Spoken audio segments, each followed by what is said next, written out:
झुंझुनू के उदयपुर वाटी से विधायक एवं सैनिक कल्याण मंत्री राजेंद्र सिंह गुढ़ा ने एक बार अपने बयान से अपनी ही सरकार को कटघरे में खड़ा कर दिया है।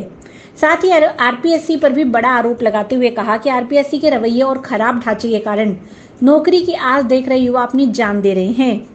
उदयपुर वाटी में पत्रकारों से बातचीत करते हुए राजेंद्र सिंह गुढ़ा ने कहा कि राजस्थान का नौजवान परेशान है। उनके उदयपुर वाटी विधानसभा में 2 महीनों में 30 युवाओं ने जान दे दी है। सुसाइड केवल बेरोजगारी के कारण हो रहे हैं। उन्होंने यह भी कहा कि हमारी सरकार चाहे बीपीएल, बुजुर्गों, दिव्यांगों, बीमारों के लिए कुछ भी करे, लेकिन नौजवानों के लिए भी करना चाहिए। हर बेरोजगार को 20,000 रुपये मासिक बेरोजगारी भत्ता दिया जाना चाहिए। उन्होंने इस मौके पर कहा कि आरपीएससी के बारे में जो चर्चाएं हैं, रोज पेपर लीक हो जाते हैं। आरपीएससी सदस्यों और बाकी लोगों के बारे में सब जानते हैं। सचिन पायलट ने आरपीएससी पुनर्गठन की बात कही है। पायलट ने तो यह भी कहा कि 2-3 साल तक नौजवान नौकरी के लिए भटकता है और फिर पेपर लीक हो जाते हैं, लेकिन मैं दावे के साथ कह सकता हूं कि 10-10 साल तक नौजवान कंपटीशन की तैयारी करता है, नौकरी की आस रखता है, फिर पेपर लीक और इंटरव्यू सिस्टम में हार जाता है। इसलिए आरपीएससी के रवैये और खराब ढांचे कारण युवा सुसाइड कर रहे हैं।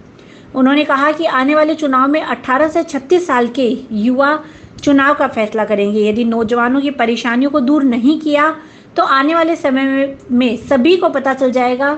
गुढ़ा ने यह भी कहा कि जो युवा कंपटीशन की तैयारी में बैग लटकाए घूमते हैं, जब भी उन्हें बयानबाजी कर रहे हैं, जब भी उन्हें देखते हैं तो डर लगता है, क्योंकि सरकार के खिलाफ वे गुस्से में हैं और सरकार बनाने का फैसला वो ही करने वाले हैं।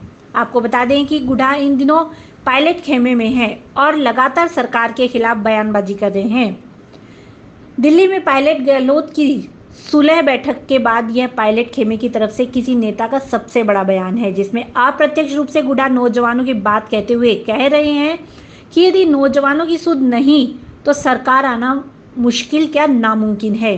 यहाँ आपको यह भी बता दें कि कांग्रेस प्रभारी सुखजिंदर सिंह रंधावा कई बार नेताओं को सरकार विरोधी बयानबाजी न करने के लिए निवेदन कर चुके हैं और सख्त लहजे में चेता भी चुके हैं कि लेकिन यहाँ पर रंधावा को भी कांग्रेस के नेता सीरियस नहीं ले रहे हैं। बहरहाल देखने वाली बात यह होगी कि गुढ़ा के इस बयान पर अब क्या होता है। देखिए, मैं जहाँ तक जानता हूँ, राजस्थान के अंदर नौजवान परेशान है और आपको ये जानकर बहुत ही आश्चर्य होगा कि पिछले 2 महीनों के अंदर 30 से ज्यादा नौजवान लड़कों ने सुसाइड कर लिया। मेरे यहाँ सारी बेरोजगारी की जो समस्या इतनी गंभीर रूप धारण कर लिया इसने, और नौजवानों की जो हालत है, सरकार ने बीपीएल के लिए किया है, बुजुर्ग के लिए किया है और विकलांग के लिए भी किया होगा, बीमार के लिए भी किया है, लेकिन 18 से 36 का जो नौजवान है, ये आरपीएससी के बारे में जो चर्चाएं हैं, आरपीएससी का रोज पेपर लीक हो जाते हैं, पेपर फिर लीक हो जाते हैं।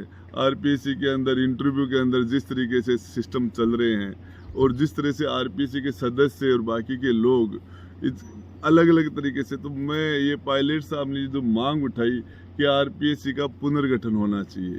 पेपर लीक के अंदर पायलट साहब तो करे 2-2, 3-3 साल, 10-10 साल तक नौजवान, 10-10 साल तक नौजवान एक नौकरी की आस के अंदर कंपटीशन की तैयारियां करते हैं 10-10 साल तक, और उसके बावजूद वो बच्चों के जब उनको लास्ट में पता चलता है कि ये हुआ, तो ये आप सोच नहीं सकते, वो जिंदगी हार रहे हैं, नौजवान सुसाइड कर रहा है, आत्महत्या कर रहा है, ये स्थिति है। इस बात को लिस्ट दे सकता हूँ, जो 20 साल के 25 साल के नौजवान इस बेरोजगारी से तंग होके, इस आरपीएससी से के इस रवैये से, इनके ढांचे जो खराब हो गया उसको देख के सुसाइड कर रहा है।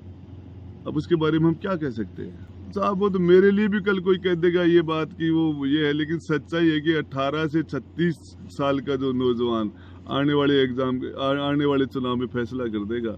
मैं तो ये कहता हूँ कि आप कुछ भी करो, चाहे आप ये गैस के सिलेंडर हैं, बिजली माफ कर बिजली की बात है, ओपीएस है, सारी चीजें, इन सब से एक नंबर की प्रॉब्लम है कि हमारे जो शिक्षित बेरोजगार लोग हैं, जो 25 साल के 30 साल के जो रोजगार की लाइन में खड़े हैं उनको हमें कम से कम 20-20 हजार रुपये मंथली भत्ता देना चाहिए।